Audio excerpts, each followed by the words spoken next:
Yo les pedí, hermanos, que leyeran Romanos capítulo 9, si era posible 2 veces. Ojalá que lo hayan hecho, porque estamos dejando atrás con el capítulo 8 una parte importante de la teología de la justificación por medio de la fe que el apóstol Pablo ha venido desarrollando en los 8 primeros capítulos de Romanos. Ahora bien, esto no quiere decir que en los próximos capítulos no lo va a hacer, pero incluso este capítulo habla de algo muy importante que es la elección soberana de Dios. Pero básicamente hasta el capítulo 8, Pablo contrastó la idea, la preconcepción que existe en la mayoría de los seres humanos de poder ser salvos por medio de las obras contra la perspectiva y única alternativa que Dios da, que es ser salvos por medio de la gracia sin ningún mérito humano. Esos son los dos modelos que se contrastan en Romanos desde el 1 hasta el 8. Pero antes de avanzar, voy a tener un momento de oración. Y ya que tengo a Richard, que muy pocas veces lo tenemos, me imagino que hoy tiene un buen internet, quería pedirle a Richard si puede abrir su micrófono y dirigirnos en un momento de oración pidiéndole al Señor que todo lo que hagamos hoy sea para su gloria y su honra. Amén, claro. Oremos. Señor, te damos gracias en esta tarde por esta enseñanza que vamos a recibir en este momento. Gracias por todo lo que se han podido conectar hasta este momento. Gracias por el pastor que nos ha puesto y está utilizando para llenarnos con tu gloria, con tu gracia y bendecirnos con tu palabra, Señor. Dándonos la sabiduría y la inteligencia en este momento para entender la palabra y entender el mensaje que tienes a través de la palabra para cada uno de nosotros. Gracias, Señor, por este momento. Amén. Amén, amén. Gracias, Richard. Muy amable. Puedes cerrar tu micrófono de nuevo, Richard. Ok, entonces, ahora vamos a entrar en 3 capítulos, pero hoy solamente vamos a ver el primero de esos 3 capítulos, que es el capítulo 9. Yo aspiro que hoy veamos el 9, la próxima semana el 10 y la siguiente semana el capítulo 11. Estos tres capítulos tienen una importancia relevante. ¿Por qué? Porque nos hablan de un principio doctrinal muy importante que ha sido motivo de debate a través de los siglos entre la comunidad cristiana, ¿ok? Y es la elección soberana de Dios. Pero lo hace Pablo hablándonos de Israel, de la nación de Israel, del pueblo de Israel. Entonces, en el capítulo 9 se nos habla de Israel.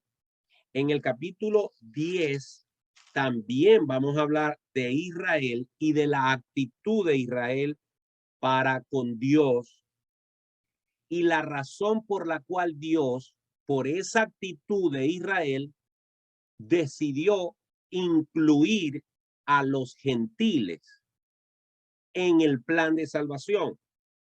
Y al final de esta triada de pasaje, vamos a ver el remanente de Israel, que según ese capítulo es todo Israel. Hay un versículo que dice, y todo Israel será salvo, refiriéndose a un remanente. Entonces, en estos 3 capítulos vamos a ver la elección soberana de Dios, la desobediencia de Israel, pero cómo a pesar de esa desobediencia, las promesas de Dios para la nación de Israel no han cesado y todavía están por cumplirse. Y vamos a dilucidar esto de que si Dios ya desechó a Israel o no lo desechó como pueblo. ¿Ok?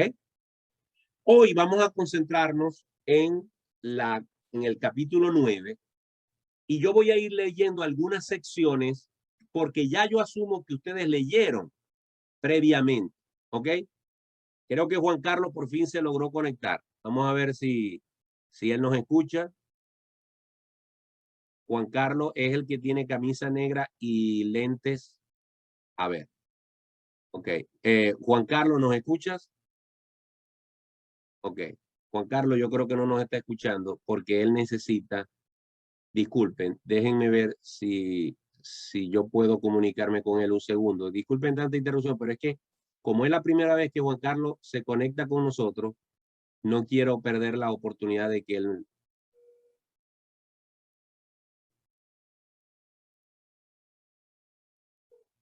Juan Carlos, ¿me escuchas? Juan Carlos, ¿me escuchas?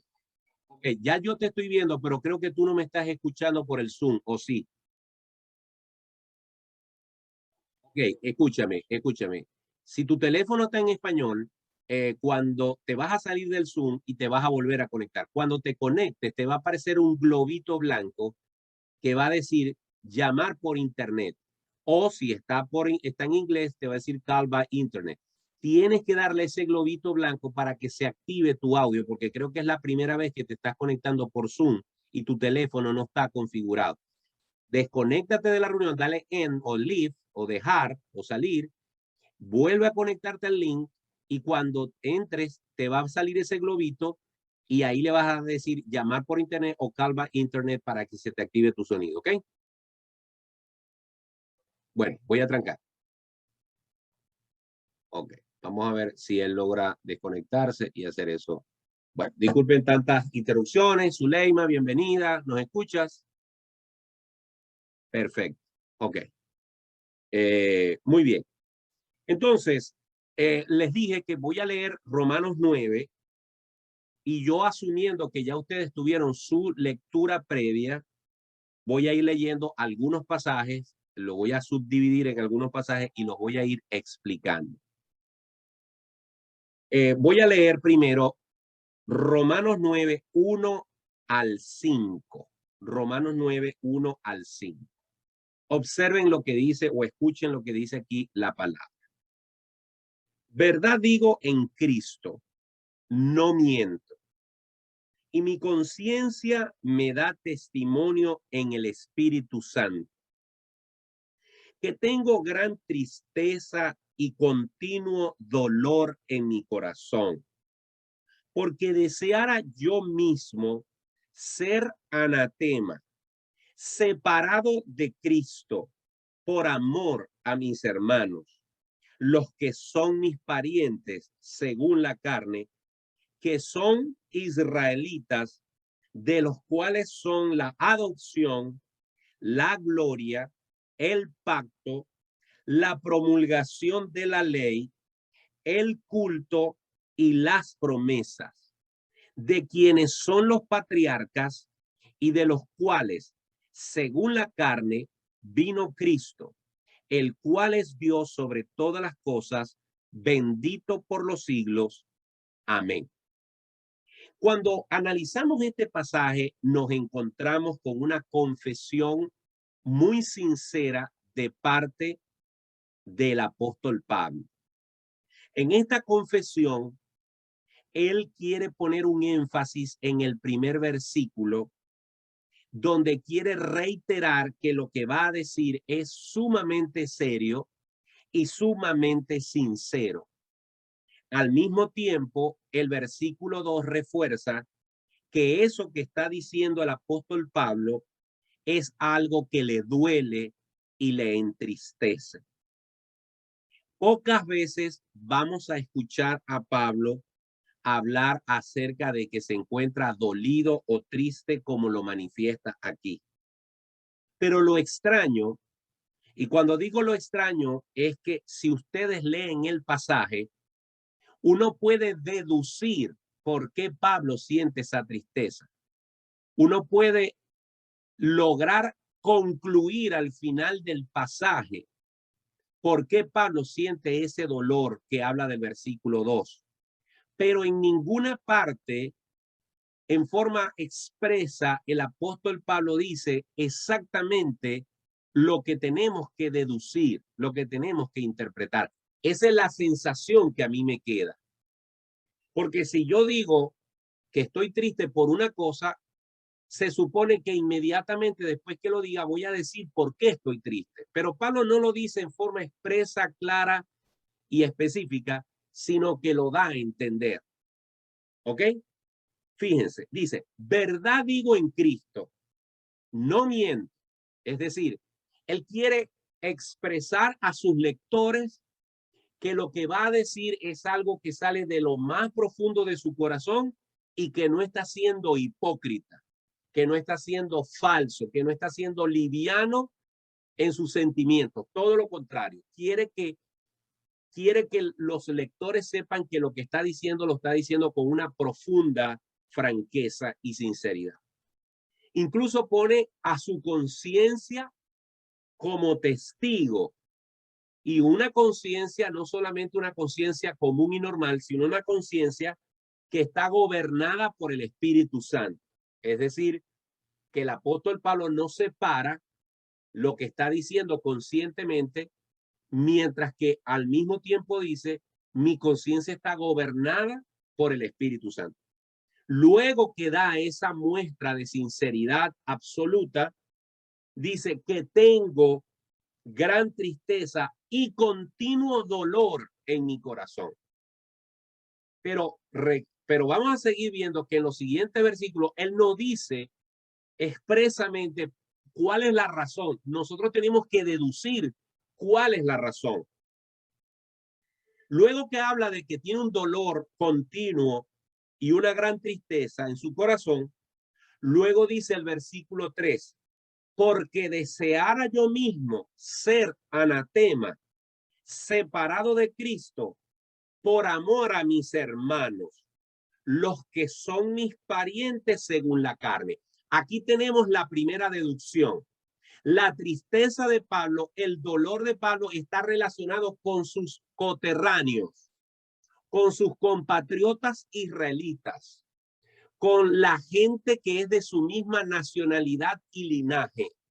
No dice cuál es la tristeza que ellos le provocan o qué están haciendo ellos, pero ya sabemos que esa tristeza está específicamente relacionada con el pueblo de Israel, del cual también Pablo es miembro, del cual Pablo también es perteneciente a esa nación. Incluso él agrega al final del versículo 3, los que son mis parientes según la carne. Los venezolanos que están en esta reunión, los venezolanos que están en este Zoom, son mis parientes, porque somos todos de la misma nacionalidad. Igual que Carlos, igual que Eva, igual que Marlene, igual que Frank, que son cubanos y pertenecen a la isla del encanto, no, ese es Puerto Rico, a la isla de Cuba. Y son parientes en ese sentido porque son de la misma tierra. Adelante, Carlos Conde, ¿qué querías decir? Pero que especifica que es según la carne. No es según la tierra ni donde se criaron. No, pero es que según la carne porque son descendientes de Abraham. Acuérdense que antes de Abraham no existía la nación hebrea. El génesis de la nación hebrea comienza con el padre Abraham, luego con Isaac, luego con Jacob y así sucesivamente con las 12 tribus y todos los descendientes. Cuando él dice según la carne se está refiriendo evidentemente a el linaje abrahámico, pero recuerden que esta es la única nación en la historia de la humanidad que se conoce el primer hombre de donde nació esa nación. ¿Ok? A eso se refiere él cuando dice según la carne. Esos eran su familia.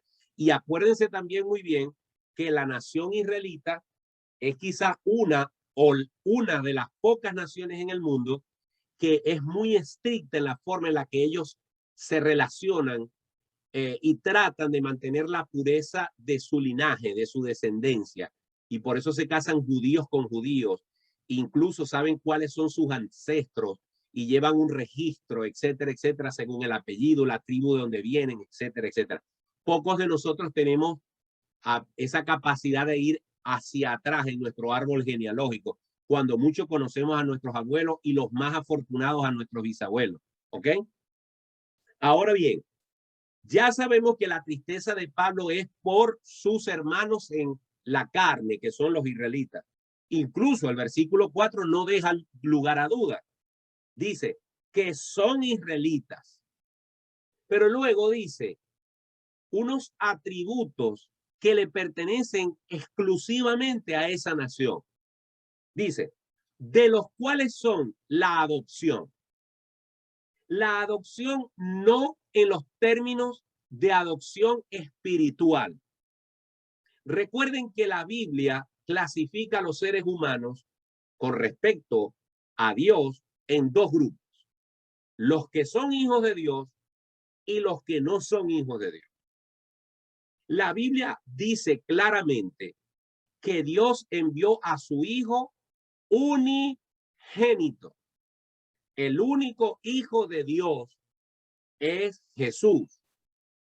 Pero al mismo tiempo la Biblia dice que por medio de su sacrificio en la cruz y su acto de redención, Jesús se convierte en el primogénito de muchos hermanos. ¿Por qué? Porque si bien es cierto, Jesús hombre es engendrado por Dios, no Jesús el que estaba con el Padre antes de la encarnación. Él no es engendrado de nadie. Él, el Padre y el Espíritu Santo son tres en una sola persona. Son tres personas en un solo Dios. Pero Jesús encarnado fue engendrado por el Padre en el vientre de María. Y ese Jesús, que es el unigénito Hijo del Padre, Jesús hombre, al morir en la cruz, redimirnos, resucitar, Él hace que todos los que crean en Él sean adoptados hijos suyos. En ese sentido es la adopción espiritual. Cuando nosotros, después de ser criatura, ahora hemos pasado de ser criatura a ser hijos de Dios. Eso lo dice claramente Juan 1:12. Más a los que le recibieron, a los que creen en su nombre, les dio la potestad de ser hechos hijos de Dios. ¿Y qué éramos antes? Criaturas, creación de Dios, pero no hijos. Y todo hombre y toda mujer que no haya aceptado a Jesucristo no es hijo de Dios, es creación de Dios. ¿Es objeto del amor de Dios? La Biblia dice que sí, porque de tal manera amó Dios al mundo que ha dado a su Hijo unigénito para que todo aquel que crea en Él no se pierda, mas tenga vida eterna. Pero mientras que no lo haga, mientras que no acepte a Jesús, mientras que no reciba a Cristo en su corazón, no puede pasar de muerte a vida, no puede pasar de criatura a ser hijo de Dios. Entonces, cuando aquí en Romanos 9:4, mi esposa se ha unido a la reunión, qué bueno, bienvenida. Entonces, aquí en el versículo 4, cuando nos dice que de los israelitas es la adopción, no se está refiriendo a la adopción como hijos espirituales de Dios, como hemos sido nosotros adoptados en Cristo. Aquí se está refiriendo a la adopción de Dios de los israelitas como una nación que Dios usó para ser ejemplo al mundo. Dios dice que Él llamó a Abraham de Ur de los Caldeos. Él escogió con una pinza a ese hombre, a Abraham, y dijo, de ti voy a hacer una nación. De ti voy a hacer una nación, voy a hacer un pueblo. En ese sentido, Dios adoptó, ¿verdad? Dios adoptó a Abraham como su hijo para hacer una nación. Esto no está diciendo que los israelitas fueron adoptados como hijos de Dios, sino que fueron adoptados como la nación de Dios, pero eso no les garantiza vida eterna. Estamos claros en eso, ¿verdad? Segundo, dice, de los israelitas también es la gloria. ¿Por qué? Porque fueron la nación en la cual Dios habitó con su Shekinah, que es la palabra en hebreo para la gloria de Dios. Cuando Dios ponía sobre los israelitas la nube que los protegía en el desierto del sol, ese era la presencia de Dios. Y cuando la columna de fuego dirigía a los israelitas en medio del desierto de noche, esa era la gloria de Dios.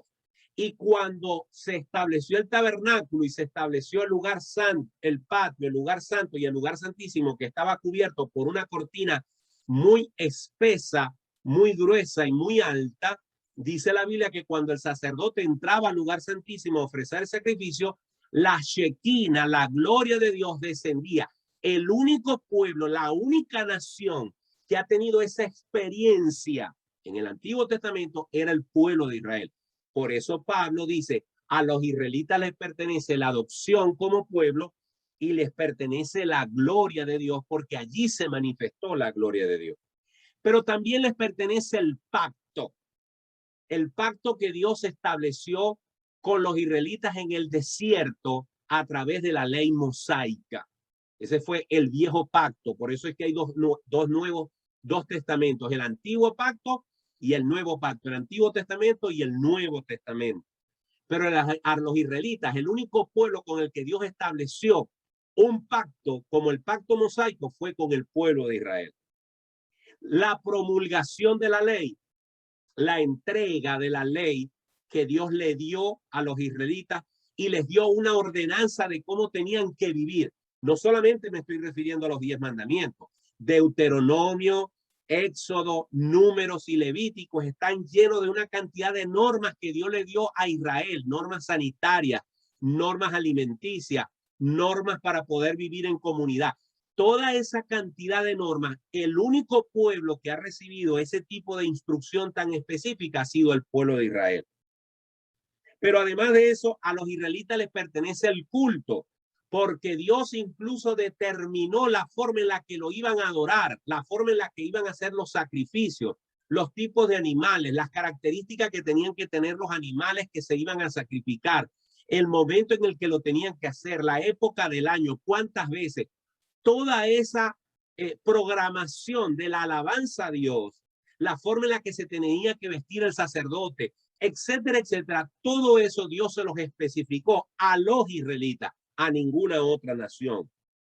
Y además de eso, es la nación, los israelitas, a quien Dios le dio las promesas, muchas promesas, entre esas, la mayor de las promesas que fue el que les daría un Mesías, un redentor, un salvador.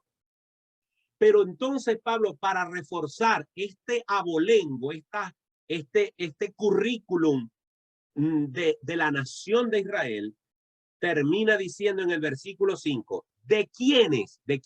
¿A quién se está refiriendo? A los israelitas. ¿De quiénes son los patriarcas y de los cuales, según la carne, vino Cristo, el cual es Dios sobre todas las cosas, bendito por los siglos de los siglos. Amén. Este versículo entonces nos dice que los grandes protagonistas de la historia bíblica, ¿de dónde fueron? De Israel. Ahí está Abraham, ahí está Isaac, ahí está Jacob, ahí está José, ahí está David, ahí está todos esos personajes, Daniel, ahí están Nehemías, ahí están Josué, y podemos mencionar decenas de personajes que los conseguimos, por cierto, en Hebreos capítulo 11, cuando nos habla acerca de la fe. De todos esos personajes bíblicos, todos eran de la nación de Israel, los patriarcas, los profetas, los que anunciaron las verdades de Dios, Elías, Isaías, Jeremías, Ezequiel, Salomón, todos esos hombres eran de la nación de Israel. Pero por encima de todos esos personajes, ¿quién resalta? La promesa de que según la carne de la descendencia de David, vendría nada más y nada menos que el Cristo, Jesús. Y tal como lo prometió el profeta Isaías 700 años antes, en la ciudad de Belén nació Jesucristo, descendiente de David. Cuando revisamos la genealogía de Jesús, conseguimos que José, el padre de Jesús, según los hombres, según la significancia que tuvo, la simbología que representó José para Jesús, que era su padre terrenal, aunque él no lo engendró, José venía de la tribu de David. Pero lo que me llama la atención y deberían ustedes subrayar de este versículo, en especial para cuando hablen con un testigo de Jehová, es que el apóstol Pablo ratifica la deidad de Jesús cuando dice, el cual es Dios. Pablo está diciendo que Jesucristo es Dios sobre todas las cosas, bendito por los siglos. Amén. Entonces, de estos primeros 5 versículos, encontramos primero que Pablo tiene un dolor y una tristeza que él garantiza que le duele. Le duele tanto que él quisiera cambiar de lugar con sus coterráneos. Él dice, yo estoy tan triste por mi pueblo, estoy tan triste por mis coterráneos, que si yo tuviera que escoger ser anatema para que ellos no lo sean, entonces yo estaría dispuesto a hacerlo. Dice el versículo 3, que él está dispuesto a cambiar de lugar. Ya por ahí entendemos que el dolor de Pablo no solamente era por los israelitas, sino porque los israelitas no estaban cumpliendo el papel que Dios esperaba de ellos. ¿Qué significa anatema? Algo que está destinado para ser destruido, algo que está maldito, algo que está destinado para la condenación eterna. Y cuando Pablo nos dice en el versículo 3 que él deseara ser anatema, separado de Cristo por amor a mis hermanos, en otras palabras lo que está diciendo es, yo quisiera cambiar de lugar con ellos. ¿Por qué? Porque Israel hasta este momento no había hecho otra cosa sino que despreciar todo lo que Dios les había dado. ¿Y qué les había dado Dios? Ya lo leímos en el versículo 4. Les había dado la adopción, la gloria, el pacto, la ley, el culto, las promesas, los patriarcas, les dio al Mesías mismo y aún así lo habían rechazado y lo habían condenado y lo habían crucificado. Basado en esa conclusión a la que podemos llegar con claridad, el mismo apóstol entonces en el versículo 6 dice, no que la palabra de Dios haya fallado, porque no todos los que descienden de Israel son israelitas. Durante todo este estudio de Romanos, yo les he dicho que Pablo tiene que usar una técnica que es adelantarse a lo que van a pensar las personas cuando lean esa carta. Y no puedo cansarme de resaltar esto. Cuando uno está hablando por teléfono en línea con alguien, ¿verdad? Uno está hablando por teléfono y le está diciendo, mira, tú vienes mañana para acá. Uno no tiene que esperar días ni semanas para la respuesta. De inmediato uno escucha por aquí, por este teléfono, sí o no. Sí voy o no voy. ¿Por qué? Porque hay una conexión directa, una conexión interactiva. Pero cuando usted les tiene que escribir una carta a alguien preguntándole algo o contándole algo, y en base a eso que usted está contando, usted tiene que pensar, ajá, pero cuando esta persona lea lo que yo le estoy enviando, va a pensar tal cosa, yo voy a aprovechar de imaginarme lo que va a pensar y de responderle de una vez. Esto ya yo se los he explicado en otras ocasiones. ¿Por qué se los explico? Porque en el lenguaje, en la literatura de Pablo, en la carta a los romanos y en otras cartas, él se adelanta a los posibles argumentos que las personas pueden tener y él aprovecha de hacerse esa idea de lo que se van a preguntar y de dar una respuesta.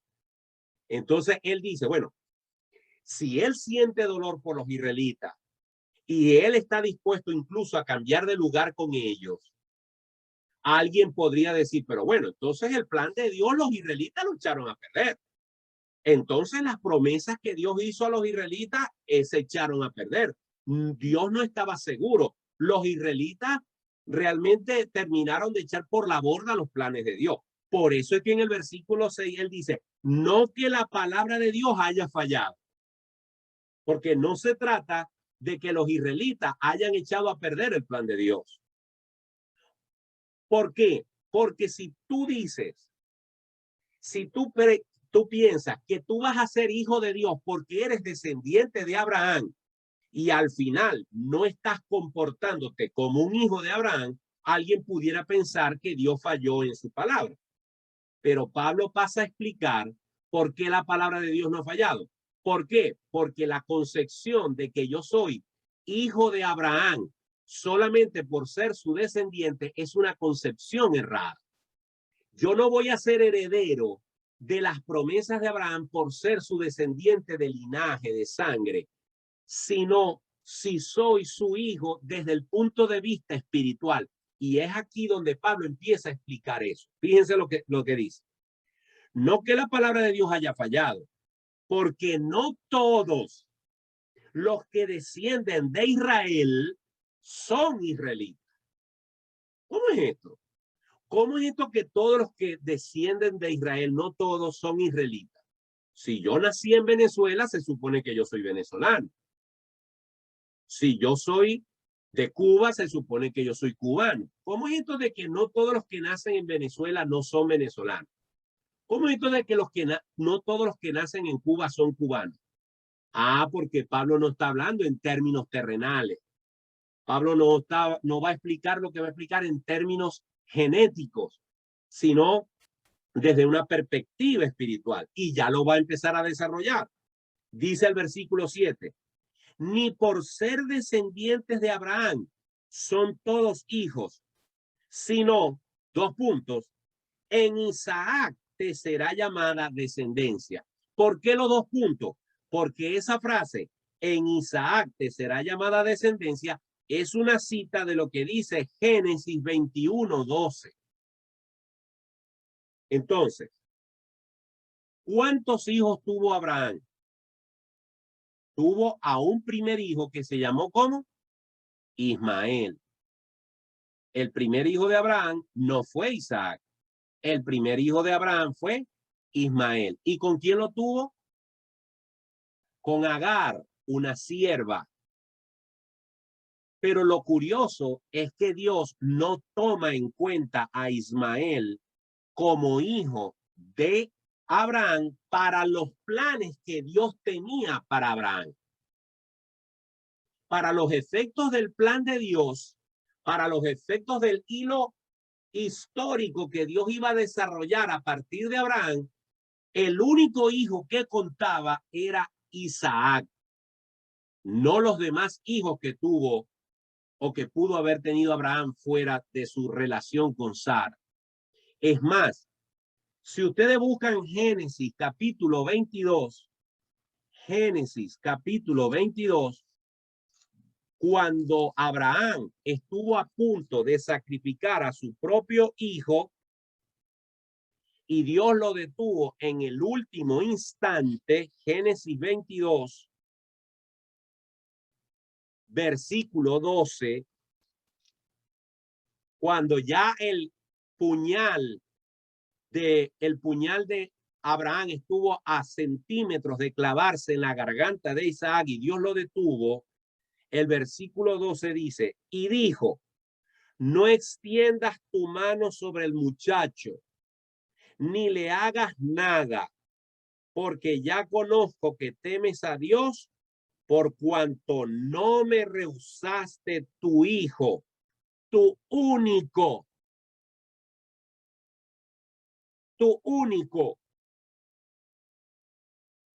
el único hijo que Dios tomaba en cuenta para sus planes con Abraham era Isaac, a pesar de que él había engendrado a Ismael.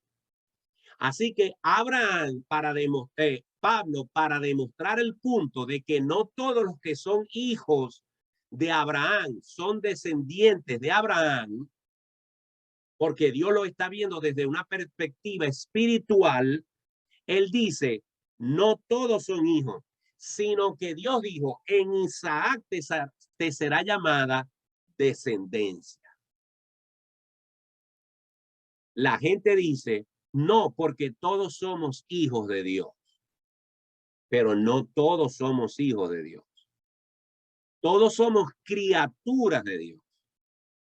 El único hijo de Dios se llama Jesús y somos hijos todos los que hayamos sido adoptados en Cristo Jesús. De resto, usted no es hijo de Dios si usted no tiene a Jesucristo como el canal por medio del cual Dios lo adoptó.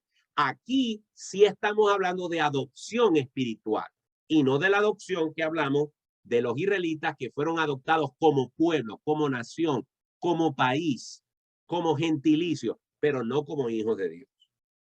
Y dice, versículo 8, esto es, no los que son hijos según la carne son los hijos de Dios, sino que los que son hijos según la promesa son contados como descendientes.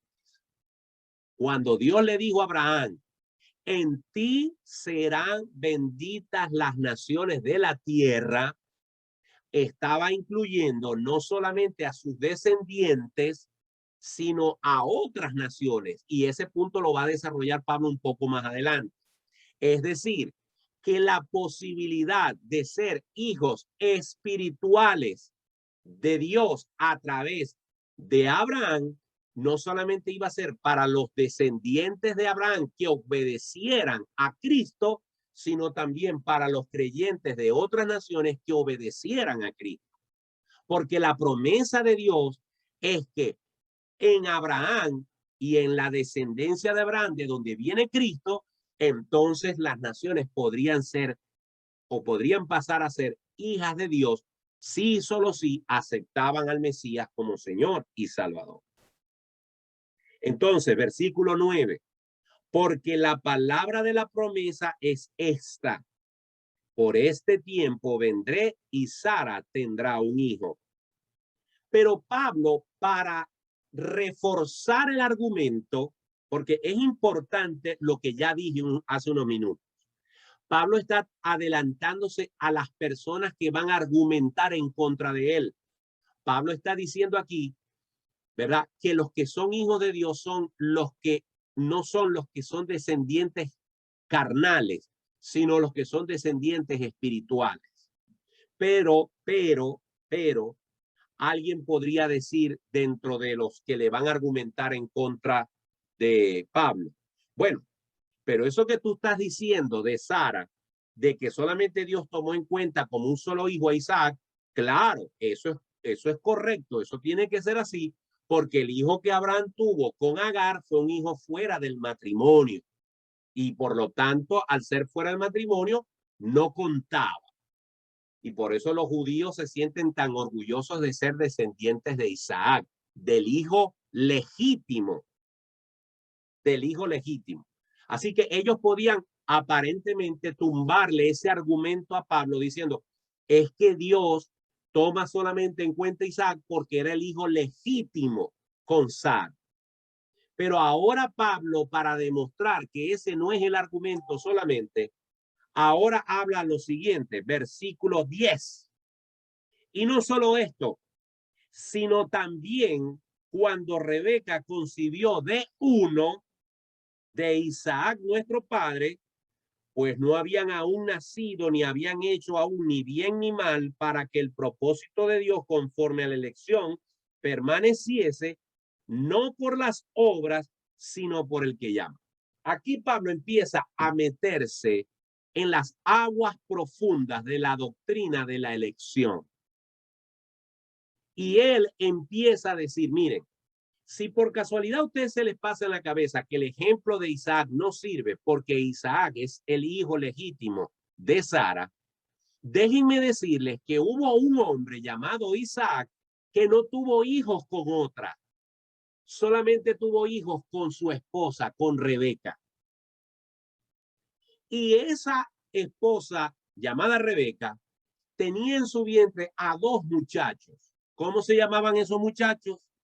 Jacob y Esaú.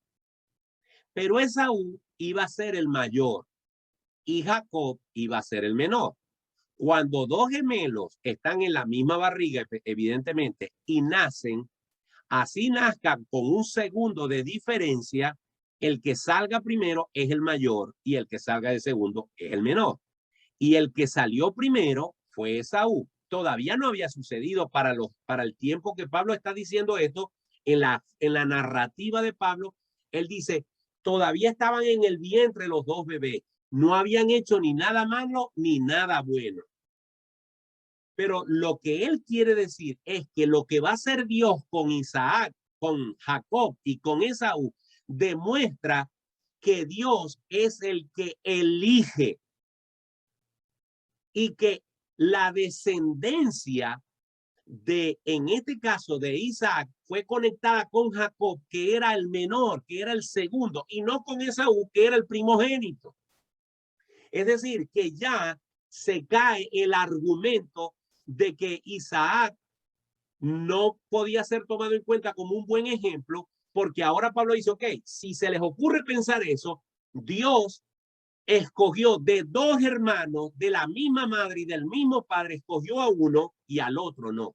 Observen, versículo 12, se le dijo, el mayor servirá al menor, como está escrito, a Jacob amé, mas a Esaú aborrecí. Hermanos, Pablo está tratando de demostrar, Pablo está enseñando que Dios es soberano y que Él hace como Él quiera. Lo entendamos o no lo entendamos. Lo aceptemos o no lo aceptemos. Y vamos a ver cómo Pablo todavía ahonda más en este tema. Una de las formas en las que vemos la soberanía de Dios es que Dios escogió a Abraham de millones de hombres sobre la tierra. Luego, aunque Abraham se adelantó a los planes de Dios teniendo un hijo con otra mujer, solamente consideró a su hijo legítimo para los efectos de los propósitos de Dios al que tuvo con Sara. Pero luego, cuando este hijo que nació de Abraham y Sara, llamado Isaac, se casó con Rebeca y este tuvo dos hijos gemelos que estaban en el vientre al mismo tiempo, Dios escogió al menor y desechó al mayor para demostrar su gloria y que sus propósitos los hace él como él quiere y no como dice la lógica humana. La lógica humana dice que Esaú, por ser el primogénito, era el que le correspondía seguir la línea genealógica hacia el Mesías. Pero Dios dijo, no, yo no quiero que sea Esaú, yo quiero que sea Jacob. Ahora, todavía ni Jacob ni Esaú habían nacido, ni ninguno de los dos había hecho nada malo ni nada bueno. Por lo tanto, no podemos decir que Dios eligió a uno y desechó al otro por algún mérito de los dos, porque ninguno de los dos había nacido. Simplemente fue la elección soberana de Dios.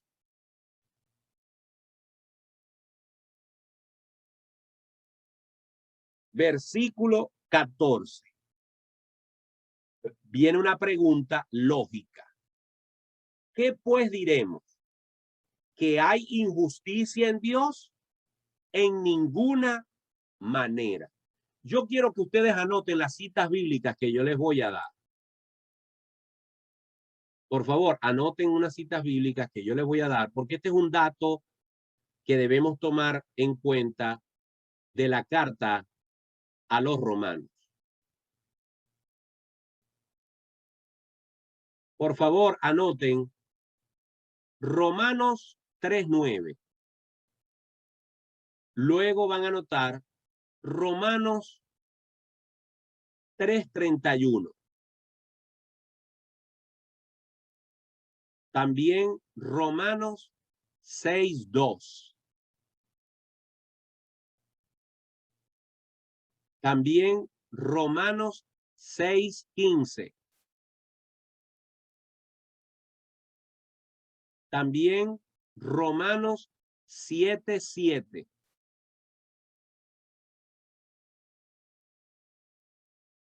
También anoten Romanos 7:13.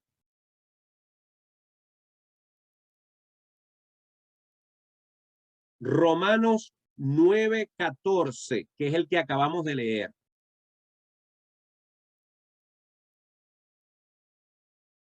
y dos más. Romanos 11:1 y Romanos 11:11. Todas esas citas yo les invito a que las busquen después. Van a conseguir una constante. ¿Se acuerdan de lo que les acabo de decir de que Pablo hace preguntas que él mismo contesta, verdad? Adelantándose a sus lectores y a lo que ellos puedan pensar. Bueno, en todas esas preguntas de los versículos que les acabo de mencionar, él hace preguntas como por ejemplo, voy a ponerles un ejemplo. En Romanos 6:15 dice, ¿qué pues? ¿Pecaremos porque no estamos bajo la ley, sino bajo la gracia? Pregunta Pablo. Y él responde, en ninguna manera. Otro ejemplo. Romanos 3:31 dice, luego por la fe invalidamos la ley, en ninguna manera. O sea, Pablo hace preguntas que la respuesta es un no rotundo. En el versículo 14 de este pasaje dice, ¿qué pues diremos? ¿Que hay injusticia en Dios? En ninguna manera. ¿Por qué Pablo se hace esta pregunta? Por lo que ya les dije, porque van a haber personas malintencionadas que van a interpretar que si Dios escogió a Jacob y desechó a Esaú, Dios está siendo injusto. Porque escogió a uno y desechó al otro. Por eso él pregunta, ¿qué pues diremos? ¿Que hay injusticia en Dios? En ninguna manera. Pero no deja la cosa allí. Él va a explicar ahora por qué no hay injusticia en Dios. Versículo 15. Pablo no trata de explicar esto con palabras de él, sino con palabra de Dios, haciendo alusión a un evento del Antiguo Testamento, es decir, usando las escrituras del Antiguo Testamento. Versículo 15. Pablo le explica a los lectores cómo Dios actúa de esta manera. Dice, pues a Moisés dice, tendré misericordia del que yo tenga misericordia y me compadeceré del que yo me compadezca. Versículo 16. Así que no depende del que quiere ni del que corre, sino de Dios que tiene misericordia. Aquí me voy a detener un segundo. Hermanos, miren, yo les he hablado a ustedes en otros videos, en este video y en otros videos que vengan en el futuro, que los cristianos, los evangélicos, coincidimos en una serie de puntos innegociables que yo los llamo el tronco. A ese tronco, a ese tronco que representa el árbol de las doctrinas cristianas, a ese tronco no le salen ramas. Es todo un tronco liso que se eleva y más arriba le empiezan a salir unas ramas que se van volviendo en ramitas y en hojitas. Los cristianos evangélicos compartimos una serie de doctrinas que están en el tronco. No importa si usted es bautista, no importa si usted es pentecostal, no importa si usted es presbiteriano, no importa si usted es metodista, no importa si usted es luterano, no importa cuál sea su divergencia, su denominación evangélica. Ejemplos de esa doctrina, todos los cristianos creemos que Dios es Padre, Hijo y Espíritu Santo. Todos los cristianos creemos que la Biblia es la palabra de Dios y la única regla de fe y conducta. Todos los cristianos creemos que solamente hay un cielo y un infierno. Nada de purgatorios, nada de limbos, nada aparte de la Biblia de encíclicas papales, ni tradiciones de la iglesia, nada de que Jesucristo no es Dios, de que el Espíritu Santo es una fuerza activa, nada de eso. El Padre, el Hijo y el Espíritu son Dios. Lo entendamos o no lo entendamos. La Biblia es la palabra de Dios y no hay otra norma de fe y conducta, ni de doctrina. No hay otro sitio para el alma, sino la gloria, el cielo, la presencia de Dios o el infierno. Y así podríamos seguir nombrando una serie de doctrinas importantes. La última que voy a mencionar, la salvación es solamente por gracia, por medio de la fe en el sacrificio de Cristo en la cruz del Calvario, no por obra. Todos los cristianos creen eso indefectiblemente. Pero arriba, en el tronco, en la copa, empiezan a salir unas ramas sobre algunos de estos temas. Y el tema de la elección soberana de Dios no es compartido por todos los cristianos. Ni yo pretendo que todos los cristianos lo compartan, y mucho menos que lo entiendan. A mí me cuesta entenderlo. Porque la elección soberana de Dios, la mente humana no la puede entender. Pero aquí la Biblia dice, y Pablo explica en el versículo 16, así que no depende del que quiere ni del que corre, sino de Dios que tiene misericordia. La Biblia dice, por cuanto todos pecaron, están destituidos de la gloria de Dios. Dios no es el que condena. El hombre ya está condenado por su pecado. Cuando el hombre tiene conciencia de lo que es malo y de lo que es bueno, cuando el hombre llega a ese punto de su vida, igual que Adán y Eva, que cuando comieron del fruto, sus ojos les fueron abiertos y supieron que habían fallado a Dios. Cuando ustedes y yo llegamos a ese punto de nuestra vida, cuando salimos de la inocencia de nuestra infancia y entendimos lo que era bueno y lo que era malo, desde entonces hemos pecado contra Dios. Y la Biblia dice que no hay uno solo que no haya pecado. Por lo tanto, lo que condena al hombre no es que Dios lo va a condenar.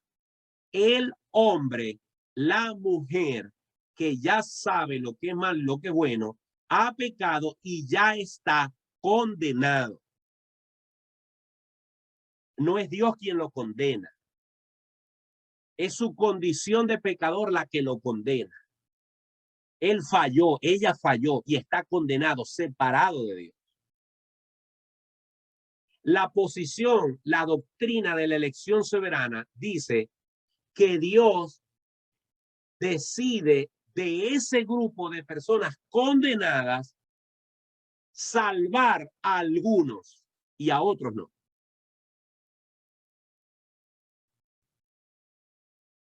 Él decide mostrar misericordia para algunos y a otros no. Ojo, la doctrina no dice que Dios condena a unos y a otros no. Todos estamos condenados. Solo que Dios decide salvar a algunos y a otros decide dejarlos en esa condición. ¿Usted entiende eso? Yo no lo entiendo. Pero como la Biblia lo dice, yo lo acepto. Porque la Biblia dice, amarás a tu enemigo. ¿Usted entiende eso? ¿Usted entiende que usted tiene que amar a su enemigo, al que lo ofende? Yo no lo entiendo, pero la Biblia dice que lo tengo que amar. ¿Usted entiende que el que no cometió pecado por nosotros haya sido hecho pecado? ¿Usted entiende que Jesús vivió en la tierra perfectamente sin cometer pecado, ni siquiera con su mente? Y que él, sin haber cometido pecado, haya sufrido en la cruz por usted y por mí, que somos unos delincuentes, que somos unos pecadores. ¿Usted entiende eso? Que Dios haya hecho pagar al inocente por los culpables. ¿Usted entiende eso? Yo no lo entiendo. Pero bendito sea Dios, que aunque yo no lo entienda, Dios entregó a su hijo por mí, que soy un pecador. Entonces, no podemos contrariarnos con Dios cuando Él nos muestra algo en su palabra que no podemos entender y que solamente lo podemos aceptar por medio de la fe. Si no lo aceptamos, la alternativa es culpar a Dios de que Él es un Dios injusto. Si usted no puede entender la elección soberana de Dios, la única alternativa que le queda es decir, Dios, tú eres un injusto porque escogiste a unos sí y a otros no. Eso es lo que nos lleva a la mente humana a pensar. Bueno, hay cristianos que no aceptan la elección soberana de Dios.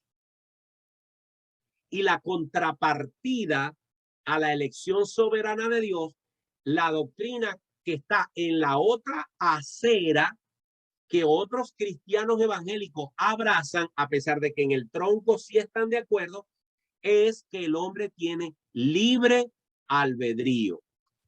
Es decir, que el hombre decide si se salva o no se salva.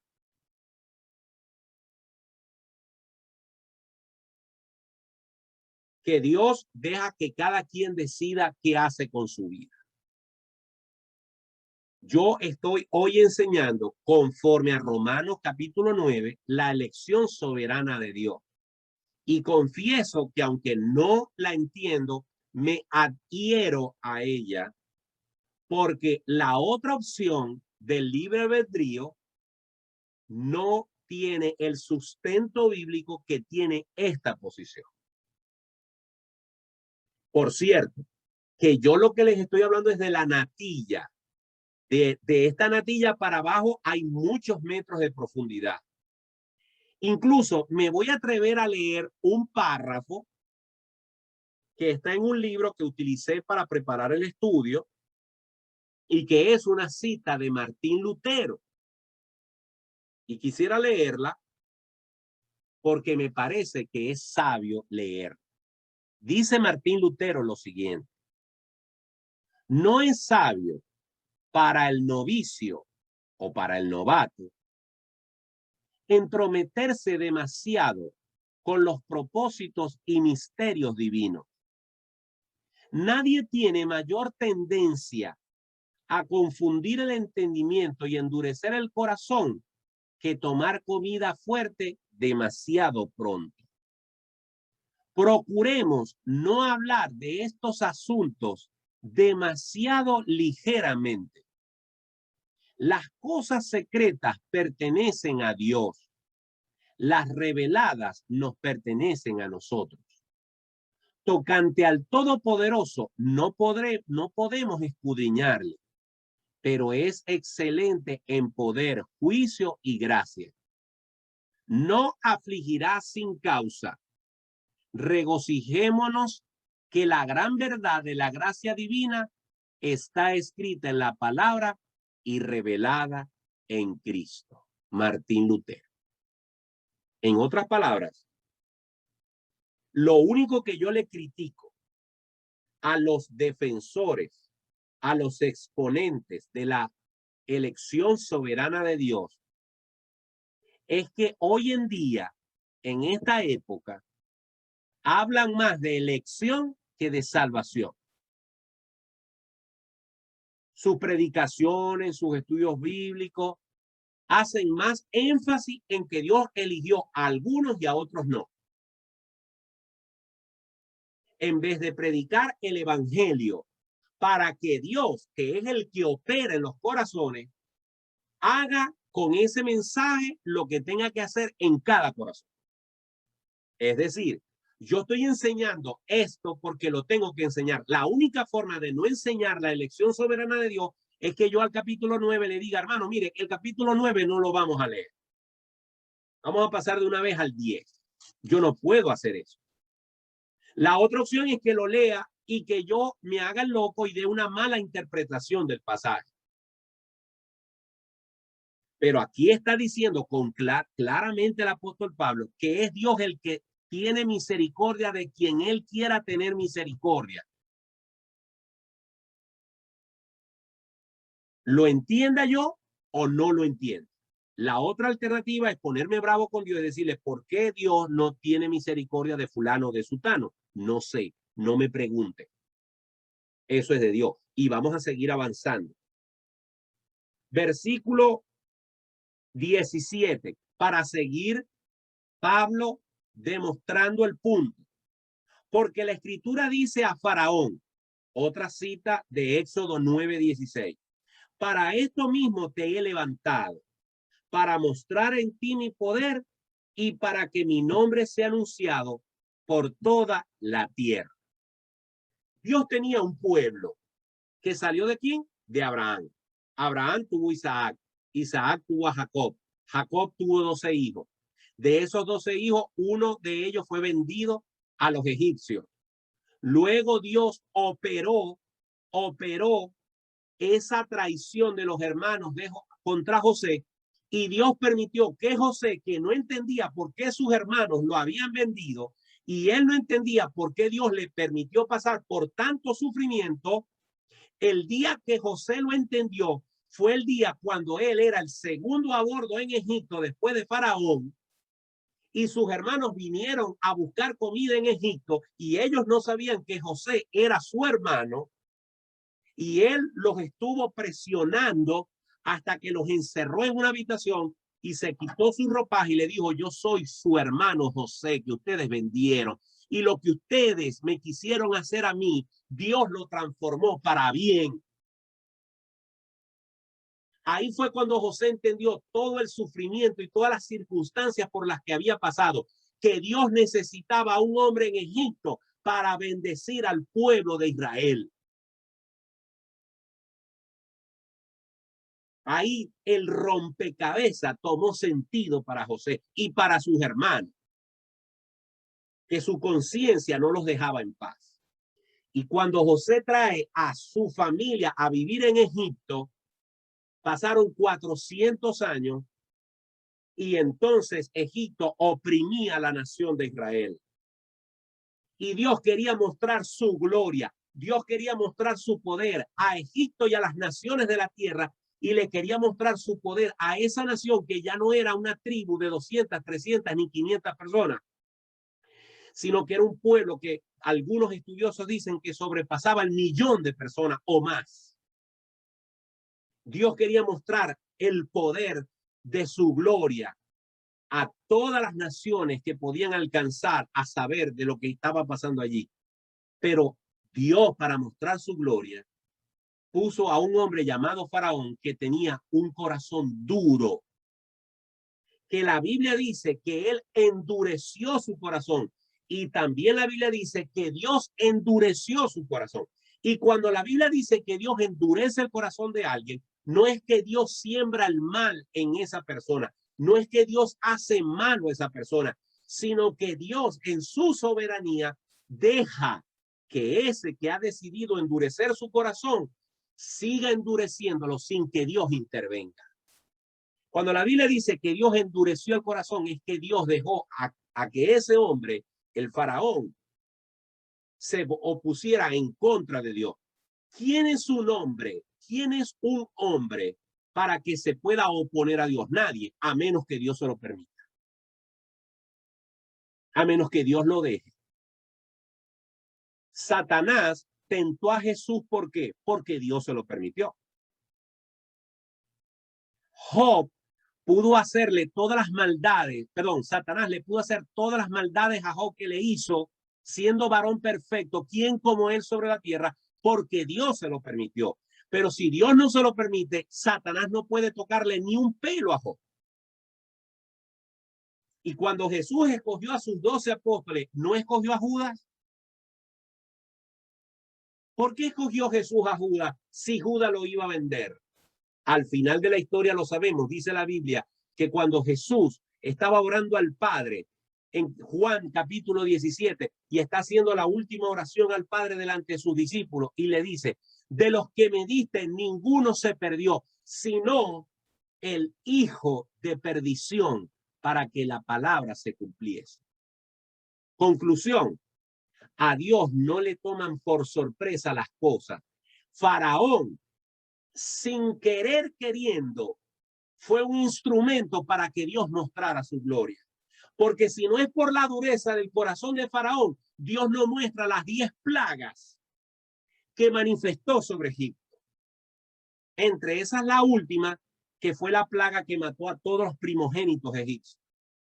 Si no es por la dureza de Faraón, que después que suelta y deja ir al pueblo, se arrepiente y sale a perseguirlo y los pone entre la espada y la pared, entre los carruajes de Faraón para matar a los judíos y el Mar Rojo. Si no es por eso, el Mar Rojo no se abre y no se muestra la gloria de Dios. Conclusión: Dios es soberano y aún las personas con un corazón endurecido sirven para que Dios manifieste su gloria. Porque Dios es soberano y Él tiene un plan que nosotros no vamos a entender a plenitud. Versículo 18. De manera de que de quien quiere tiene misericordia y al que quiere endurecer, endurece. Versículo 19. Otra objeción que Pablo se imagina que va a haber. Pero me dirás, ¿por qué pues inculpa?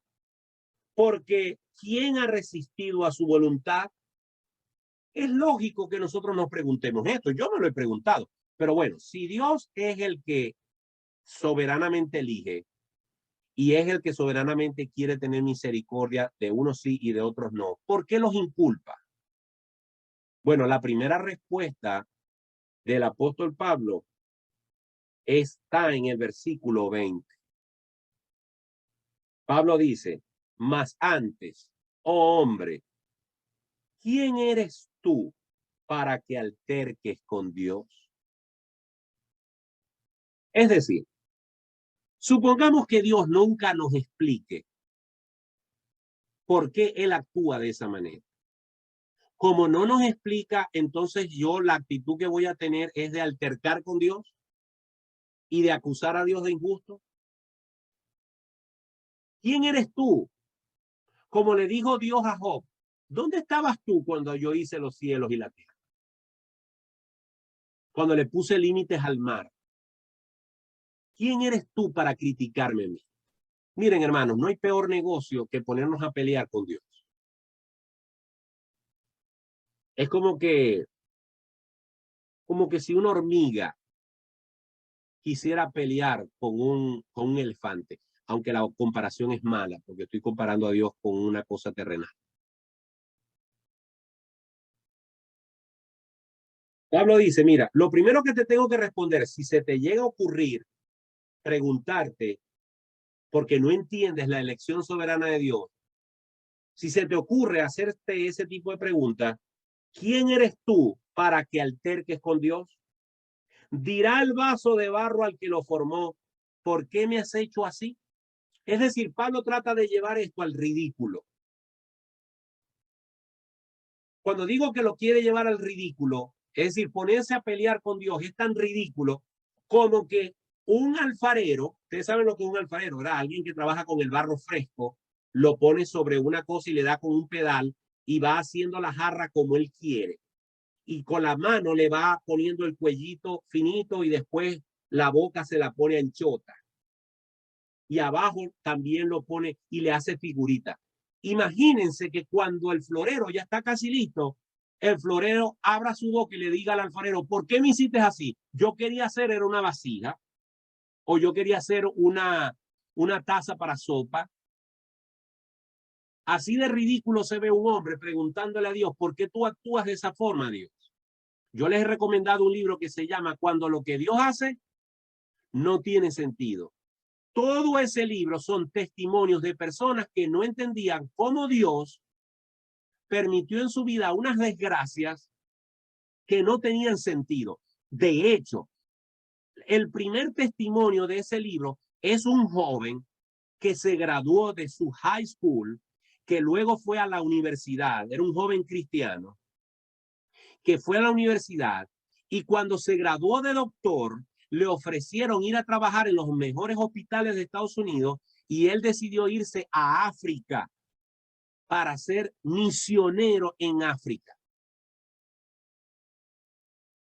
¿Y saben qué pasó? le dio un cáncer y se murió en pocos meses. ¿Por qué Dios, pregunta el autor del libro, James Dobson, por qué Dios permite que un joven sea un brillante estudiante en el high school, un brillante estudiante en la universidad, que se gradúe y que escoja ir a África a predicar a Cristo? ¿Por qué se lo lleva? ¿Y por qué hay hombres borrachos en la calle atravesándose donde hay carros que lo pueden matar? Y muchos de esos hombres llegan a vivir 80 años y a este joven con 20 y pico de años permite que le dé un cáncer. ¿Usted puede entender eso? Entonces, ¿usted qué va a hacer? Dios, ¿por qué? ¿Por qué? ¿Te vas a poner a pelear con Dios? Pues déjame decirte que tienes todas las de perder. Y eso es lo que Pablo está diciendo. Versículo 22. ¿Y qué si Dios, queriendo mostrar su ira y haciendo notorio su poder, soportó con mucha paciencia los vasos de ira preparados para destrucción y para hacer notoria las riquezas de su gloria, las mostró para con los vasos de misericordia que él preparó de antemano para gloria, a los cuales también ha llamado, esto es a nosotros, no solo de los judíos, sino también de los gentiles? Miren, hermano, la explicación del verso 22, 23 y 24 es una suposición que Pablo está haciendo y que da por cierto. Es decir, Pablo está diciendo en el versículo 22, 23 y 24, mire, ¿y cuál es el problema? Si Dios, que hizo los cielos y la tierra, que hizo al hombre, que hizo los animales, que hizo todo lo que existe, que creó la ley de la gravedad, que creó todas las cosas, ¿qué pasa si Dios, que es el dueño de todas las cosas, decidió hacer unos vasos para deshonra, aguantar a estas personas con sus pecados, para luego manifestar sobre ellos su ira y su juicio y su justicia perfecta? ¿Y qué pasa si de ese grupo él escogió a unos para manifestar su amor, su misericordia, su poder transformador, salvándolos de ese juicio y de esa ira venidera? Si fue así, ¿cuál es el problema? La conclusión es, si Dios decidió hacer eso, nosotros, ¿quiénes somos para criticarlo? ¿Quiénes somos para cuestionar a Dios? Yo sé que esto puede traer conflictos. Por eso leí lo que leí de Martín Lutero. Yo sé que esto puede traer conflictos de fe. Y por eso es que a mí no me gusta ahondar en estos temas, porque estos temas deben ser dejados para el seminario, porque esto es teología profunda. Pero al mismo tiempo no puedo obviar algo que está tan claro en este pasaje y hacerme loco o tergiversar. Este pasaje de Romanos 9 nos habla de que Dios elige soberanamente. ¿Lo entendamos o no lo entendamos? Eligió a Abraham de la nada para hacerse un pueblo. Eligió a Isaac de otros hijos de Abraham. Eligió a Jacob antes que a su hermano Esaú. Y nos eligió a nosotros para que fuésemos adoptados hijos suyos. Bendito sea Dios que nos ha escogido antes de la fundación del mundo, según el puro afecto de su voluntad. Efesios capítulo 1. Recuerden, conseguirán cristianos que no opinan igual.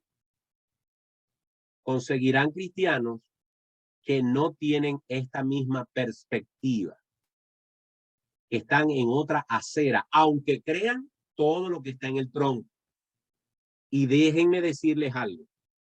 Si yo conozco un cristiano que no está de acuerdo con esto, para mí sigue siendo mi hermano en Cristo.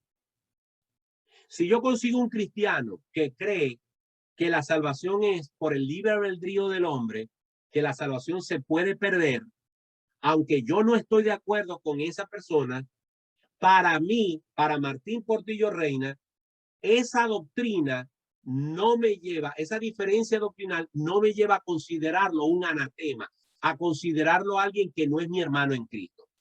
Para mí eso no es parte del tronco. Puede ser que para un calvinista o un hipercalvinista, esta doctrina sí es parte del tronco, y el que no crea eso es como el que cree que Jesús no es Dios. Bueno, esa es su posición. Mi posición es que aceptar la elección soberana de Dios como una doctrina es parte de una gran rama que le sale al tronco. Pero yo no cierro mi corazón a un hermano que considere que la salvación es por el libre albedrío del hombre, aunque yo no esté de acuerdo con eso. No sé si hasta ahí me entienden. Ok, para terminar, ya la última parte del pasaje de Romanos 9, después que Pablo ha explicado el dolor de su corazón, después que Pablo nos ha dicho quién es Israel y cuál es su trasfondo histórico, pero después de eso nos dice que no es israelita el que viene como descendencia de Abraham, sino el que ha sido elegido por Dios. Y después que Pablo explica las razones por las cuales Dios es soberano para elegir a quien él quiera y como a él le dé la gana, lo entendamos o no, entonces Pablo, a partir del versículo 24, nos muestra que Dios ha podido y ha querido considerar hijos suyos no solamente a los judíos, sino a los gentiles también. Todo judío que se acoja a la confianza, a la fe, a la creencia de que es salvo por medio de la gracia del Señor Jesucristo, y todo gentil que haga lo mismo, ambos se van a convertir en hijos de Dios. Por lo tanto, cualquier judío, así sea tataranieto de Abraham, si no cree en Cristo, se va a condenar. No lo puede hacer salvo, ni que se circuncidó, ni que guardó el sábado, ni no comió puerco y cumplió con todos los mandamientos. No. No hay forma de que sea salvo por ser tataranieto de Abraham y porque haya cumplido con todos los preceptos de la ley. Porque es imposible cumplir con todos los preceptos de la ley. En alguna cosa falló.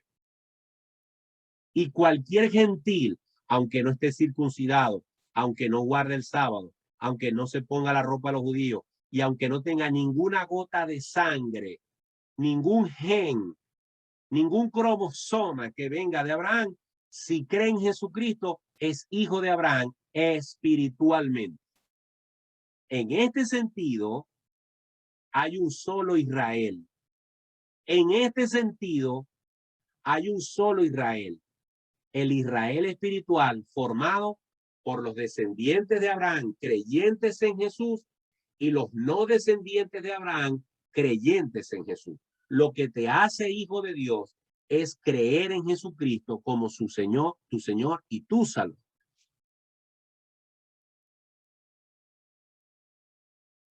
Y entonces Pablo dice, versículo 25, que en Oseas Dios dijo, llamaré pueblo mío al que no era mi pueblo, y a la que no era amada la llamaré mi amada. Y en el lugar donde se les dijo, vosotros no sois pueblo mío, así serán llamados hijos del Dios viviente. Esto me recuerda una historia de una mujer sirofenicia que se acercó a Jesús a pedir que le hiciera un milagro. Y Jesús deliberadamente le dijo, no está bien que se le dé la comida a los perrillos. Jesús quizás fue un poco fuerte, pero Jesús estaba probando la fe de esta mujer. Igual que probó la fe de Marta y de María cuando lo mandaron a llamar porque Lázaro estaba enfermo y Jesús esperó a que Lázaro se muriera para ir a ver, pudiendo haber ido de una vez. Jesús deliberadamente se tardó, probando así la fe de Marta y de María, y como él le dijo a sus discípulos, para que esta muerte sea para la gloria de Dios, porque cuando Jesús resucitó a Lázaro, Dios fue glorificado. Bueno, esta mujer le dijo a Jesús que la sanara, que la ayudara, y Jesús le dijo, no está bien que le demos de comer con la comida a los perrillos, porque esta mujer no era judía. Pero la mujer respondió, sí, Señor, pero aún los perrillos se sacian de lo que caiga de la mesa. Y dijo Jesús, no he visto una fe más grande que esta mujer, ni siquiera en Israel. Es decir, que a Dios le plació llamar y hacer pueblo suyo, no solamente a los que eran descendientes de Abraham, sino a aquellos que originalmente le dijo, ustedes no van a ser pueblo mío, Dios los incluyó. Y vamos a ver en el capítulo 11 cómo nos habla de cómo los gentiles fueron injertados en el olivo original. Versículo 27. También Isaías clama tocante a Israel. Si fuera el número de los hijos de Israel como la arena del mar, tan solo el remanente será salvo, porque el Señor ejecutará su sentencia sobre la tierra en justicia y con prontitud. Y el versículo 29, quiero que le presten mucha atención. Y como antes dijo Isaías, si el Señor de los ejércitos no nos hubiera dejado descendencia, como Sodoma habríamos venido a ser, y a Gomorra seríamos semejantes. Hermanos, miren, yo les dije hace unos minutos que todos nosotros estamos condenados. Toda la humanidad está condenada porque toda la humanidad es irremisiblemente pecadora. Toda la humanidad está bajo el juicio de Dios. Para demostrar Pablo que la elección de Dios, más que algo criticable, es algo por lo que debemos glorificar a Dios, para resaltar que el que Dios haya decidido en su soberanía elegir a los salvos, él lo que está diciendo es, si Dios no hubiese elegido a los salvos, todos nos hubiéramos condenado. Eso es lo que dice el versículo 29. Isaías dice que la maldad de los hombres es tan grande que aún su propio pueblo, si no nos hubiera dejado descendencia, dice aquí, hubiésemos sido como Sodoma y Gomorra. ¿Quién sobrevivió en Sodoma y Gomorra? Nadie. Lot y sus hijas, porque Dios les permitió escapar. Pero aún hasta la mujer de Lot a última hora se condenó porque miró hacia atrás. De 2 ciudades solamente se salvaron 3. Lot y sus 2 hijas. Si el Señor no hubiera elegido a los que han de ser salvos, ninguno de nosotros se hubiera salvado, porque no somos capaces de buscar a Dios.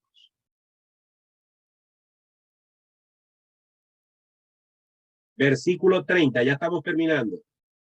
¿Qué pues diremos? Pregunta Pablo. Que los gentiles que no iban tras la justicia han alcanzado la justicia, es decir, la justicia que es por fe. Mas Israel, la nación, el pueblo, los descendientes de Abraham, que iba tras una ley de justicia, no la alcanzó. ¿Por qué?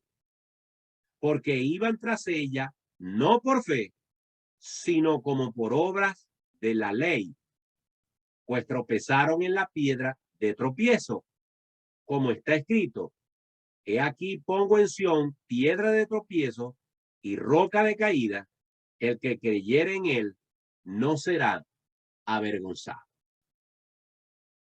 Miren, Jesús es la roca de la salvación. Hay un canto, hay un himno, hay un coro que dice que el hombre necio construyó su casa, ¿dónde? Sobre la arena. Pero el hombre sabio construyó su casa sobre la roca. La arena es el mundo, la roca es Cristo. Pero Jesús no solamente es roca de salvación, es roca de salvación para los que creen en Él para salvación, pero es piedra de tropiezo para los que no lo ven como el Salvador. Y la razón por la que los judíos han llevado más palo que una gata ladrona, como dice mi mamá, es porque los judíos, a pesar de lo que dice el versículo 4 y 5, que ellos tuvieron en sus manos el pacto, la adopción, la gloria, la ley, el culto, las promesas, los patriarcas y el Mesías, a pesar de eso, lo despreciaron, lo desecharon, le pusieron de frente a Jesús y a Barrabás, y ellos dijeron, danos a Barrabás. Y cuando Pilato le dijo que la sangre de este inocente sea sobre ustedes, ellos dijeron, sí, sobre nosotros y sobre nuestros hijos. Qué temeridad la de ese pueblo. Qué desprecio por el Mesías. Pues han tenido que pagar caro su desprecio, su rechazo al Mesías. Y vamos a ver en los próximos capítulos cómo producto de esta desobediencia sistemática de Israel, Dios injertó a los gentiles en el pueblo que ahora es el pueblo de Dios, que es la iglesia. Ojo, para los que vean este video y para ustedes, yo sigo creyendo que Israel, la nación, el país, el gentilicio, el linaje de Abraham, los israelitas, siguen siendo la nación de Dios, siguen siendo el pueblo de Dios. Nadie se va a salvar por ser judío, nadie se va a salvar por tener cromosomas de Abraham, nadie.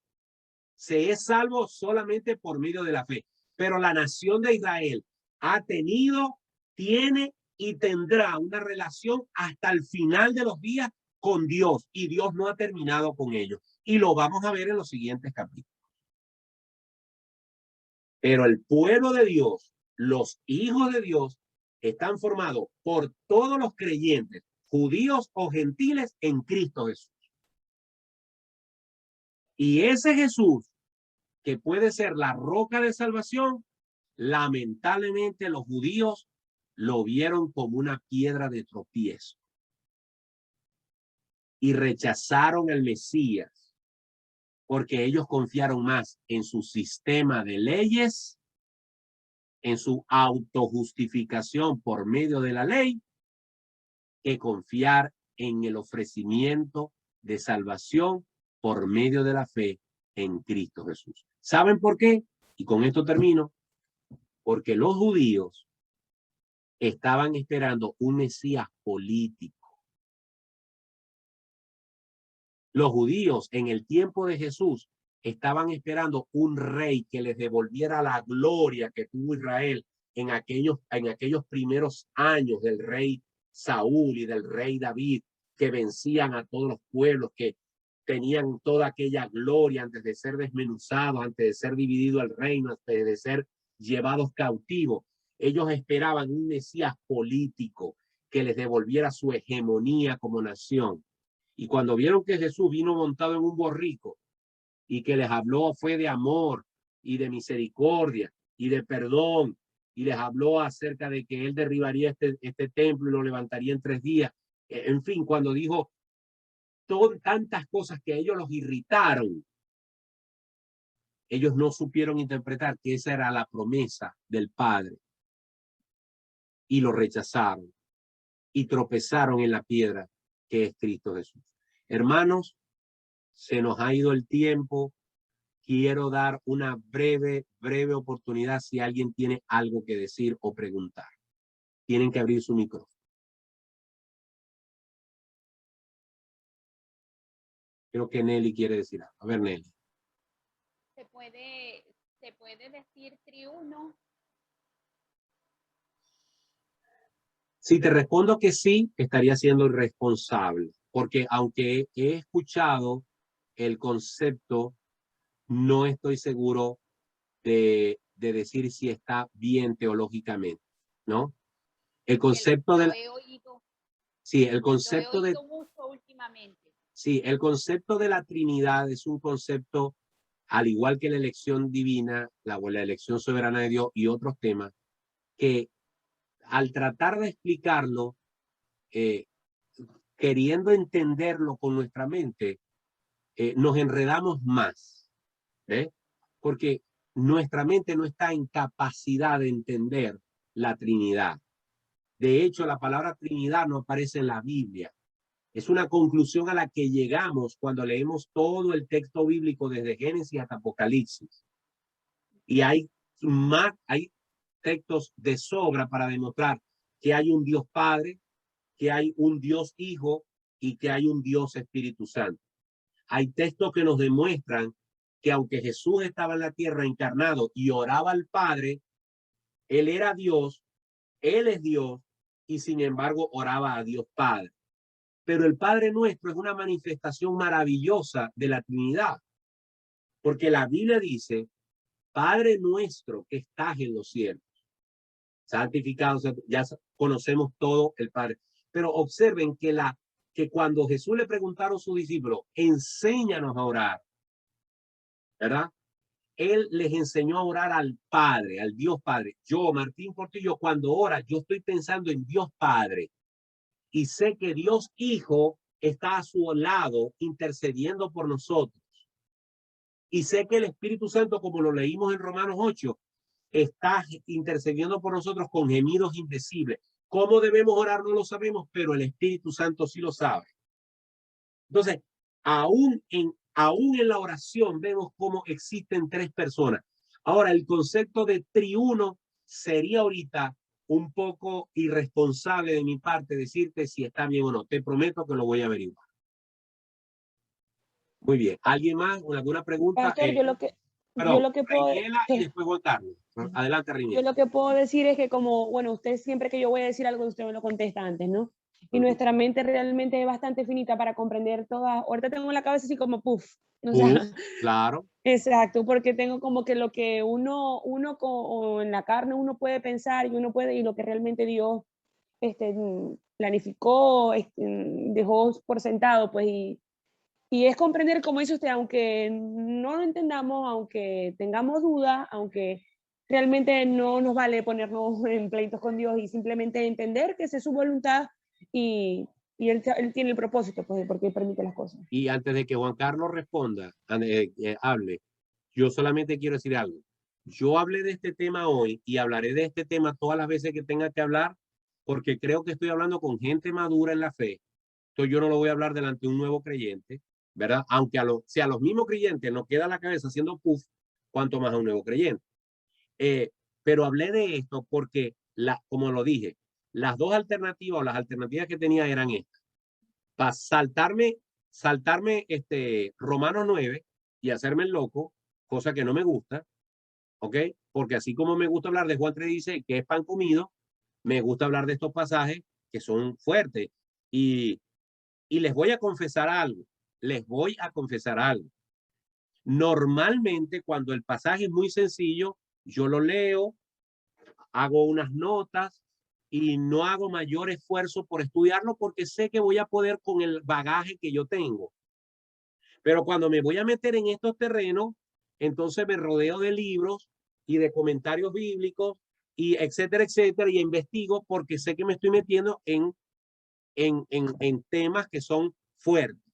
No sé si me entienden lo que les quise decir. ¿Ok? Es como cuando un profesor va a explicar mínimo común múltiplo y mínimo común divisor y ya se lo sabe porque eso es pan comido para él, él no repasa eso porque se lo sabe de memoria. Pero si va a hablar de integrales y va a hablar de progresiones y eso, se da un repasito porque sabe que se va a meter en cuestiones más fuertes. Entonces, pero la opción que yo tenía era no hablar de este tema, no explicarlo, o peor aún, tratar de tergiversar. No lo puedo hacer. Ahora bien, hay un principio teológico y es que nosotros no debemos decir nada que no esté en la Biblia. Cuando empieza un pastor o un maestro a decir, bueno, aquí dice esto, pero yo creo, ahí nos estamos metiendo en camisa de once varas. Nosotros tenemos que leer el texto y decir lo que dice el texto. Y si no lo entendemos, hay que ir a comentarios bíblicos, etcétera, pero no ponernos a inventar. ¿Ok? Ahora, yo sí puedo en otra clase dar mis opiniones acerca de esto. ¿Ok? Porque Martín Portillo sí tiene una posición que trata de ser más intermedia, aunque no puedo negar el texto bíblico. Pero lo que sí quiero decir es esto que ya lo dije hace unos minutos. Yo no me concentro ni me interesa hablar de elección. A mí me interesa hablar de salvación. A mí me interesa predicar y enseñar. Tú eres un pecador. Si te mueres así te vas a ir al infierno. La única alternativa que Dios te ha dado es creer en Cristo. Recibe a Jesucristo como tu Señor y Salvador. Arrepiéntete de tus pecados y tendrás vida eterna. Esa debe ser nuestra predicación. No empezar a predicar, dame un segundo, Carlos. No empezar a predicar, no, de que si Dios te eligió o no te eligió, de que si Dios es soberano o no es, porque eso yo no le veo sentido. El evangelio es que Dios amó al mundo, no sabemos a quiénes, sabemos que fue al mundo, a quién eligió, no lo sabemos, debemos predicar a Cristo y el Señor se encargará de que esa palabra nazca en cada corazón que tiene que nacer. Primero Juan Carlos, después Carlos, y creo que con esto terminamos porque ya es muy tarde. Adelante Juan Carlos, y después Carlos. Edgamar creo que también quiere hablar. Vamos a darle un chasecito de uno. Adelante Juan Carlos, tienes que abrir tu micrófono dándole a la pantalla. Le das a la pantalla, te aparece un micrófono y le quitas la rayita al micrófono.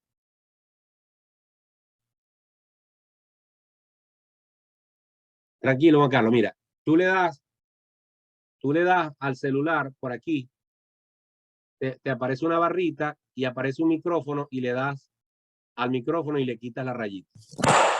Ahora sí. Y se te cayó el teléfono también. Ajá. Se escucha.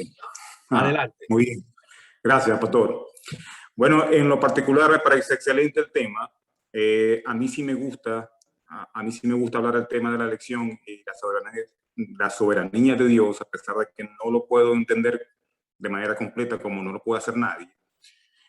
Creo que la soberanía de Dios y la voluntad del hombre son dos líneas paralelas que no sé si en la vida venidera podremos alguna vez entenderla. No sé dónde se cruzan esas dos. Y la otra cosa que quería también hacer una acotación en cuanto a la Trinidad. Si pudiera, de que entendemos de que Padre, Hijo y Espíritu Santo todos son Dios.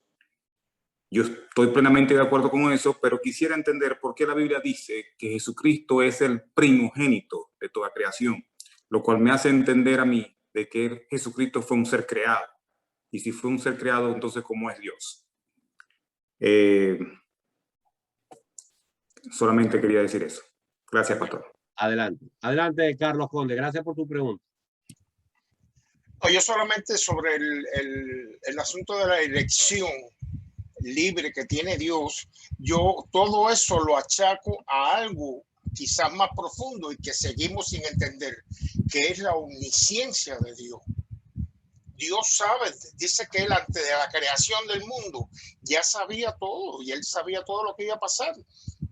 Pero entonces mucha gente se cuestiona, bueno, ¿y por qué no lo evitó? ¿Y por qué no hizo esto? ¿Y por qué evitó el mal? ¿Y por qué todas esas preguntas estúpidas que mucha gente se hace, perdonando el calificativo? Pero eso está basado todo en la omnisciencia de Dios, que eso es algo que nosotros no entendemos, porque Romanos 11 lo dice, ¿quién entiende la mente de Dios? Y nada, eso, y sobre la Trinidad, él lo dice en el capítulo 14 de Juan, el Padre y yo uno somos. Y entonces cuando él se va a ir, dice, es necesario que yo me vaya para que pueda enviar a un consolador, al Espíritu Santo. Entonces quiere decir que él y el Espíritu Santo uno son también. Ya Así eso. es. Muy bien. Gracias, Carlos. Damar. Ajá. Buenas noches. Yo quería opinar dos o tres cositas. Yo creo que hay cosas en la Biblia muy difíciles de comprender y creo que el tema de la elección es uno. Y creo que no nos toca, no hay manera de entenderlos a profundidad. Y me gustó lo que dijo Juan Carlos, que son dos líneas paralelas que en algún punto se cruzan, pero no nos toca a nosotros entender en qué punto se cruzan. Y coincido totalmente con lo que Martín hablaba, de que lo que nos toca no es hablar de elección, sino de salvación. ¿Ok? No podemos distraernos en los temas que no entendemos con profundidad, pero la salvación sí podemos entenderla porque la podemos aplicar, podemos explicarla desde nuestras vidas. Y me gustó mucho esa parte. Y quería comentar con respecto a algo que Martín hablaba, y a mí particularmente en momentos difíciles, o míos, o momentos propios difíciles, o de otras personas, me gusta decirle a las personas que tenemos un Dios que tiene control sobre todo, y me gusta saber que a Dios nada lo sorprende, que no hay nada que a Dios lo tome por sorpresa. Dios conoce mis circunstancias, conoce mi pasado, mi presente, mi futuro, conoce todo lo que me va a acontecer. Y me gusta creer en un Dios que tiene una línea recta, que para Dios no hay tiempo. ¿Ok? Y aún en las circunstancias más difíciles, más oscuras, que en algún momento no las podamos entender, Dios puede usarlas. Dios las va a usar como usó a Faraón, y me imagino que el pueblo hebreo en ese momento no entendía, no le parecía que Dios estaba utilizando a Faraón cuando Faraón los presionó, cuando Faraón los estaba persiguiendo.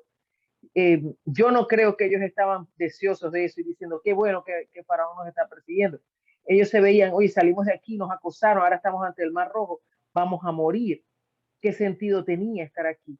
Pero Dios usó esa circunstancia, como usa muchas circunstancias de nuestra vida, para Él glorificarse y para que otros, a través de nuestra vida, a través de nuestro testimonio, pueda ver la gloria de Dios manifestarse. Entonces, no es fácil, en medio de la tribulación, en medio de la angustia, pensar que Dios está en control, porque muchas veces sentimos que podemos sentir, incluso nos podemos sentir solos, abandonados, pero estar seguros, y yo creo que eso es parte de lo que el Espíritu Santo hace en nuestra vida, tener la certeza que aún en las circunstancias más oscuras, en las circunstancias más difíciles, Dios está en control. Eso quería comentar. Amén, amén.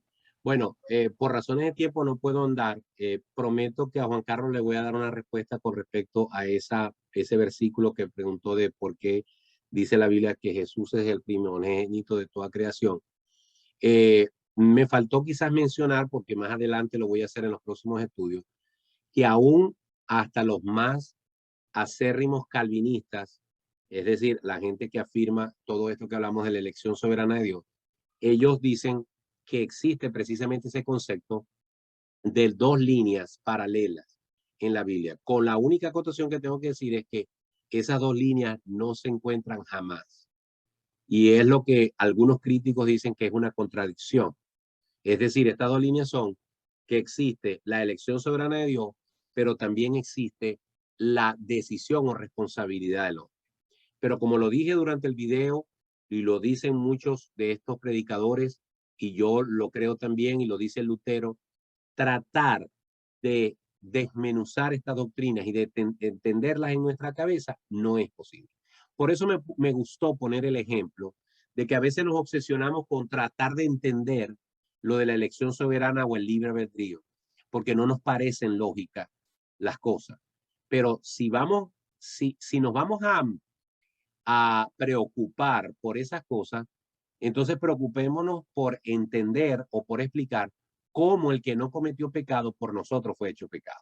A mí me parece más irracional que alguien que no hizo nada malo se le achaque toda la culpa de los pecadores del mundo. A mí me parece irracional que los pecados de Martín Portillo, de Hitler, de Fidel Castro, de Hugo Chávez o de Atila le hayan podido ser atribuidos a Cristo si cada una de esas personas que mencioné hubiese aceptado a Jesús, que no cometió ningún pecado. Pero yo no veo a nadie matándose la cabeza por tratar de entender por qué el que no cometió pecado por nosotros fue hecho pecado, sino que nos gozamos y nos regocijamos en el hecho de que alguien pagó por nosotros. Por eso dije que no me gusta hablar de estos temas ni enfrascarme en estos temas de que si somos salvos por elección soberana, de que si somos salvos porque nosotros decidimos aceptar a Cristo. Yo predico salvación, yo predico arrepentimiento, yo predico salvación por medio del sacrificio de Cristo. Pero ponerme a explicar cómo funciona el sistema por dentro no me gusta, ¿ok? Lo hago en estos términos porque es necesario hacerlo, porque teníamos que pasar por ese tema. Y más adelante veremos otras cosas. Con respecto a lo que Carlos decía, sí, uno de los argumentos que dan las personas que no están totalmente convencidas de la elección soberana de Dios, lo que dicen es lo siguiente. Miren, lo que pasa es que Dios no fue que eligió a nadie, sino que Él sabía quiénes iban a aceptar y quiénes no, y desde ese punto de vista fue que los eligió. Bueno, pero la elección soberana no dice eso. La elección soberana dice que Dios, del puro afecto de su voluntad, decidió salvar a algunos. Eso es lo que dice Efesios, eso es lo que dice Romanos, y eso es lo que dicen otros pasajes. No nos podemos poner a tratar de buscar las 5 patas al gato. Definitivamente, a ver, Carlos Carbonell, cuando no entiendo algo, siempre recuerdo que Dios es bueno y su misericordia son de cada día. Así es, Carlos. Cuando no entendemos algo, simplemente decimos, Señor, te doy gracias porque aunque no lo entiendo, tú me has dado vida eterna, tú has pagado por mis pecados, mi nombre está anotado en el libro de la vida y tengo salvación y vida eterna. Y mientras que esté sobre la tierra, lo que tengo que hacer es seguir compartiendo a Cristo.